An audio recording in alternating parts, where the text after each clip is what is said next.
We're going to talk briefly about the teachings of certain so-called teachers like Kenneth Copeland, Kenneth Hagin, Frederick Price, etc. What is the Word of Faith movement? Well, first, why the name Word of Faith? Faith in the word faith movement sometimes is defined as trust in God, but oftentimes you will hear that faith is a substance, is a cosmic force, something tangible that can be directed by the power or the use of your words. Faith is a cosmic force, a tangible force, thus Kenneth Copeland's, one of his booklets entitled The Force of Faith. And the force of faith is directed by the words we speak in positive confession to plug into God's already set up laws of healing and prosperity.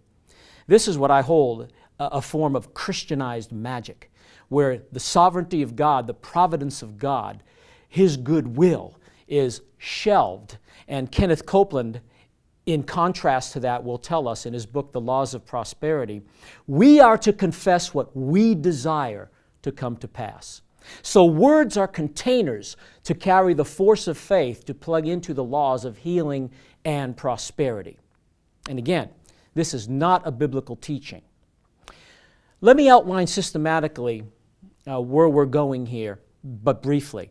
We're going to end up with humanity being actually gods themselves. But how did we get there? First of all, it starts with a Gnostic notion that the real you is not your body and is not your soul, but the real you is your spirit. The second step is that God is spirit, according to the Word of Faith movement, according to the Bible too, but what they do with it is different. God is spirit. Therefore, we, they say, are in the same class of being as God. Now, though that may be defined very carefully biblically, it is not so with the Word of Faith movement. Kenneth Hagin once stated that we are in the same class of being as God, but also stated about the incarnation of Jesus, the believer is as much an incarnation as was Jesus of Nazareth. And even now, Kenneth Copeland has stated that Adam was as much like God as you could get, just like Jesus.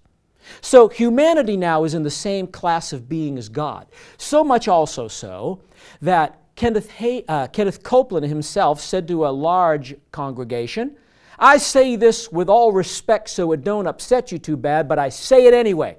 Where I read in the Bible where he says I am, I just smile and say, yes, I am too. And the congregation as a whole states, amen. What got us here? So now humanity is in the same class of being as God. Adam was as much like God as you could get, just the same as Jesus.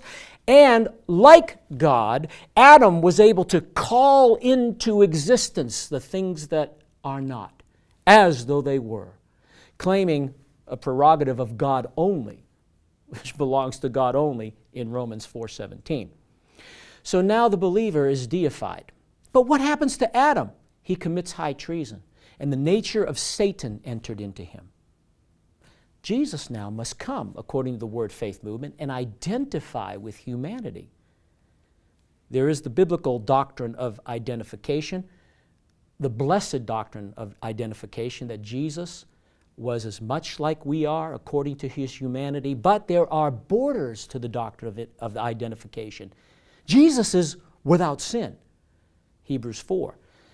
However, on the cross, according to the Word Faith teachers, Jesus, when he cried, my God, why have you forsaken me?"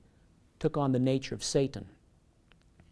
He died, went into hell, defeated Satan because it wasn't finished on the cross. He defeated Satan during the 3 days in hell and was born again, this reborn man, born again out of the pit of hell. Jesus was the first person to ever be born again. Direct quotation from Kenneth Hagin. Now, because Jesus is the firstborn among many brethren, taking Romans 8:29 out of context, they take it to mean the first one born again. From the book of Acts all the way through the book of Revelation, says Kenneth Copeland, Jesus is no longer the only begotten Son of God. but we become only begotten or born again. Of course, he confuses only begotten, firstborn, and born again all in one swoop there. And as a result, we become gods. Kenneth Copeland. Well, you don't have a human. No, you are one. You don't have a God in you. You are one. And what happens here is that we are restored to Adam's original condition, where he was God. He could call the things that are not as though they were. I should say he is a God, just the same as Jesus. He could call the things that are not as though they were, just as God did in Genesis 1 when he spoke all things into existence. And Adam wasn't even subordinate to God, even, says Kenneth Copeland. So now we have been restored to Adam's original condition, able to call the things by our words that are not as though they were. And we, as little gods, can have what we say. Not only are these teachers that teach these things false teachers, but Kenneth Copeland himself is a false prophet. Jesus spoke the following words through him. And this, if you need documentation, is in Copeland's Believer's Voice of Victory, February 1987. And the prophecy, Take Time to Pray. Copeland delivered this prophecy, Jesus' words. They crucified me for claiming I was God, but I didn't claim I was God. Folks, the Word Faith movement is contrary to true biblical doctrine, the only doctrine that is universally true. If you're involved in it, come out.